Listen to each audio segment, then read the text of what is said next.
Hey, last video of the recording session. What's up, everybody? I'm gonna get a costume change for the next video.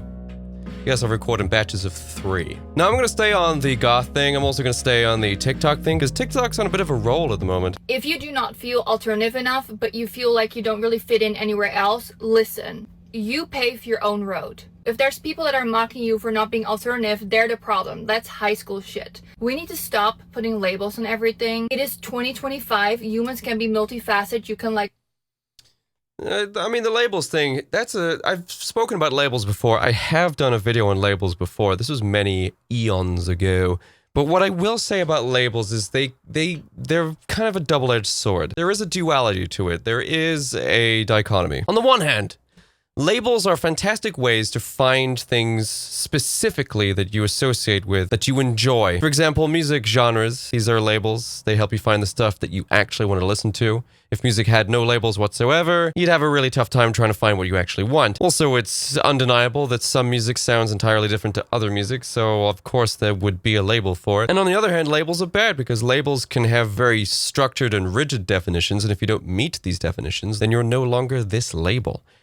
These are the two conflicting issues with labels, and I've spoken about this before. Now, the Goth label is the same, okay? It's the same dichotomy. There is an issue with being labeled Goth, and there are positives, benefits to being labeled Goth, or Goth being a label. On the one hand, on the positive side, on the beneficial side, you can find exactly what you're looking for, whether it be with clothes, or with music, or with places to go hang out at night. You know, not all nightclubs are the same. You specifically want to go to one that's labeled Goth, so you can have a Goth night, right? With other people that you can associate with, that speak the same language you do, that enjoy the same things you do. And in terms of home decor, not all wallpapers are the same color or look the same. No, you can define them by searching Gothic wallpaper, Gothic interior design. And since Goth does have its very own set of definitions, a broad range of them, but definitions nonetheless, you can fit within the Goth label. And the label is there to allow you to identify as Goth. However, as previously described and explained, labels can also be pretty limiting. Some people will ascribe or assign far too much rigid definition to a label,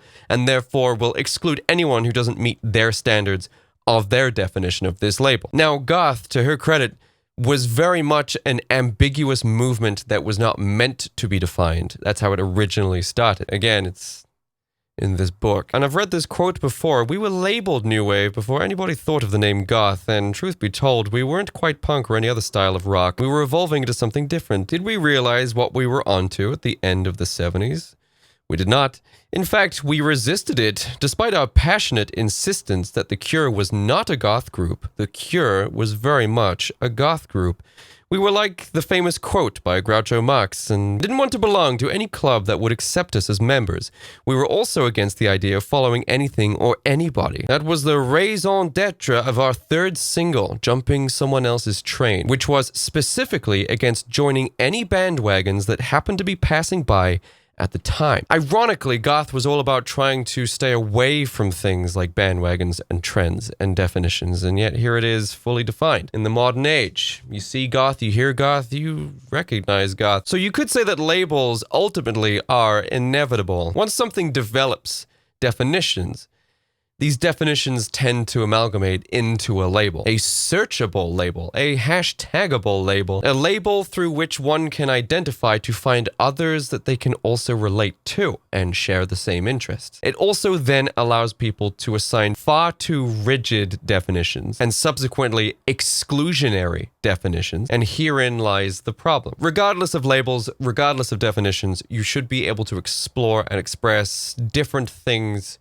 under this label. Labels are good and labels are bad. It depends how you use them, but they're inevitable. multiple things at once. Everyone that is alternative as an adult was way more alternative as a teenager, but That's also correct, yes. because you get more life experience, you get to see more aspects of life that you maybe also enjoy, and there's nothing wrong with that. Like, stop denying yourself the growth and the joy of things that maybe don't fit in specific labels, because it's just giving restrictive diet. There will always be signs. It's giving restrictive diet. The, the way women talk. I mean, restrictive diets are there for a reason, right? So you don't shit your pants in Kroger's. But yes, this does sort of start to teeter on what people do consider to be poser. People can assume or wield the definitions of subcultures or labels or whatever in order to appear more of that subculture, to appear the prestige of goth or of punk or of metal, whatever, rather than enjoying the subculture organically, which does come with some ambiguity. Of course, human beings are individuals and have many different interests, and these can bleed in and out of any label or definition that they choose to get into. However, some do just express the core aspects and nothing else in order to appear more or better at the subculture than other people. It's a way to make them feel justified in dictating who is and who isn't allowed into the subculture. It's like, if I perform perfectly every aspect of goth, then I am the ultimate authority on it and get to tell people what to do. Ironically, becoming a poser in the subculture. Look, being a poser is, to some people, means you're not that thing. I don't like to look at it that way. I think you can still be that thing. You have an interest in it in the first place. It's just, I think people have certain personality traits that tend to evoke behavior like this. Like, a poser to me would still be a goth. They're just not a very nice one. They're being inauthentic in their representation, in their expression of goth. Who knows what they do when no one's around, right? But with expressing yourself authentically, that's when you can upset liberals, okay, and leftists. Because authentic self-expression also means expressing things that can be offensive to other people, that can be rude to other people, that other people don't understand, and can also, less controversially, be things that don't exactly fit within the goth label. It's just human authenticity. The human mind is capable of many different things, many different interests. So allowing people to express themselves so widely within the subculture, I think, is a necessity to preserve it, to be honest. That's not goth. It's like, yeah, but everything else is. It's like the music you listen to on the way to work. It's by scars that you have. It is you wearing your Dr. Martens with your work outfit. Like, there's so many ways that your alt will shine through, and it's okay that it's not always there. It's okay, like, you know at your core who you are, and you have nothing to prove. Stop denying yourself the growth as a human and start just leaning into all aspects that you like, because it's okay. No need to prove anything to anyone. Less proving.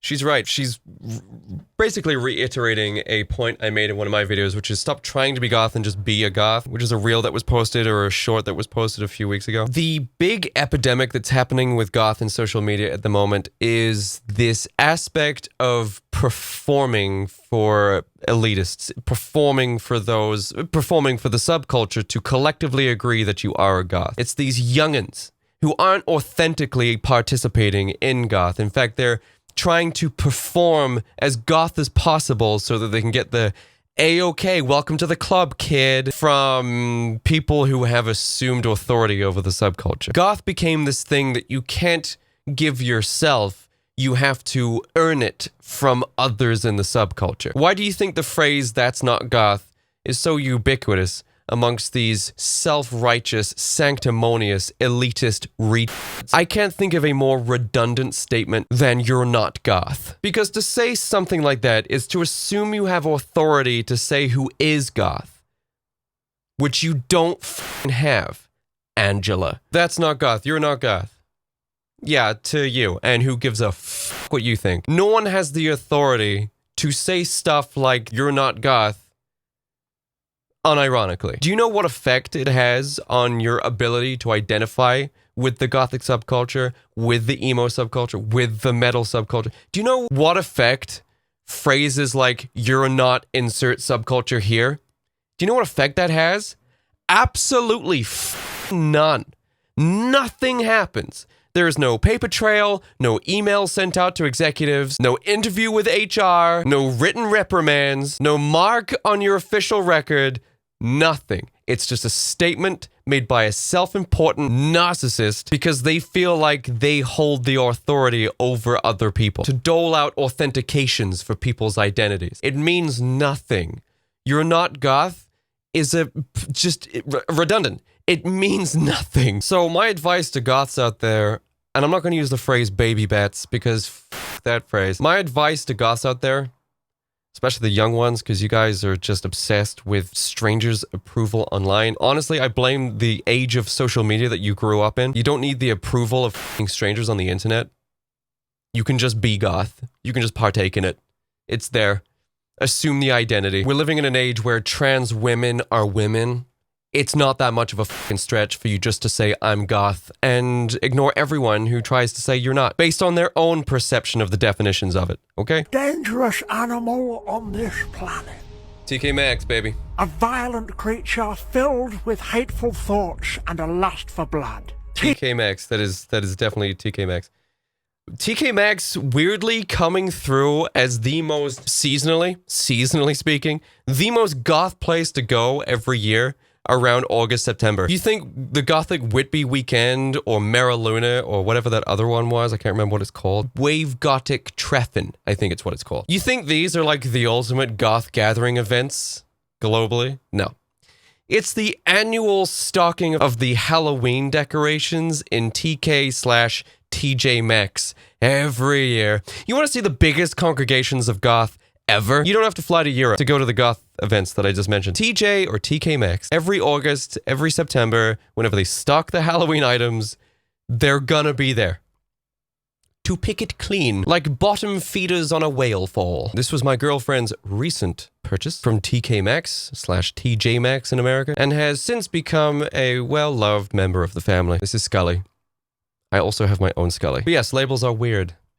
They are. They are capable of great good and despicable evil. However, they are also inevitable. They cannot be escaped. I mean, the goths of the late 70s and early 80s discovered that very quickly, much to their chagrin. In fact, there are some goth musicians today that were prevalent in the late 70s, early 80s that still renounce the label. Anyway, thank you so much for watching the video. I'll catch you guys later. Bye!